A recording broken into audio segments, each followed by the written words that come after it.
Hi hello నమస్కారం మిత్రులారా. ప్రతిరోజు బంగారం వెండి తాజా ధరలు సమాచారం ఎప్పటికప్పుడు తెలుసుకోవడానికి మన ఛానల్ను సబ్స్క్రైబ్ చేయండి. అలాగే ఈ వీడియోని లైక్ చేయండి. ముందుగా 22 క్యారెట్ బంగారం ధర ఎలా ఉందో ఇప్పుడు తెలుసుకుందాం. 1 గ్రాము బంగారం ధర 50 రూపాయల పెరుగుదలతో 12,400 దగ్గర సేల్ అవుతుంది. 8 గ్రాముల బంగారం ధర 400 రూపాయల పెరుగుదలతో 99,200 దగ్గర సేల్ అవుతుంది. 10 గ్రాముల బంగారం ధర 500 రూపాయల పెరుగుదలతో 1,24,000 దగ్గర సేల్ అవుతుంది.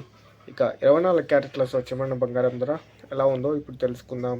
1 గ్రాము బంగారం మీద 52 రూపాయల దగ్గర పెరుగుదలతో 13,020 రూపాయల దగ్గర సేల్ అవుతుంది. 8 గ్రాముల బంగారం ధర 416 రూపాయల పెరుగుదలతో 1,04,160 రూపాయల దగ్గర సేల్ అవుతుంది. ఇక 10 గ్రాముల బంగారం ధర 520 రూపాయల పెరుగుదలతో 1,30,200 దగ్గర సేల్ అవుతుంది. ఇక వెండి ధరలు ఎలా ఉన్నాయో ఇప్పుడు తెలుసుకుందాం. 1 గ్రాము వెండి ధర 11 రూపాయల పెరుగుదలతో 222 రూపాయల దగ్గర సేల్ అవుతుంది. 1 కేజీ వెండి ధర 11,000 రూపాయల పెరుగుదలతో 2,22,000 దగ్గర సేల్ అవుతుంది. సో చూసారు కదా ఫ్రెండ్స్, ఇవాళ బంగారం వెండి తాజా ధరలు సమాచారం. ఇలాంటి డైలీ వారి అప్డేట్స్ కోసం ఎప్పటికప్పుడు తెలుసుకోవడానికి మన ఛానల్ని సబ్స్క్రైబ్ చేయండి. అలాగే ఈ వీడియోని లైక్ చేయండి. Thank you for watching.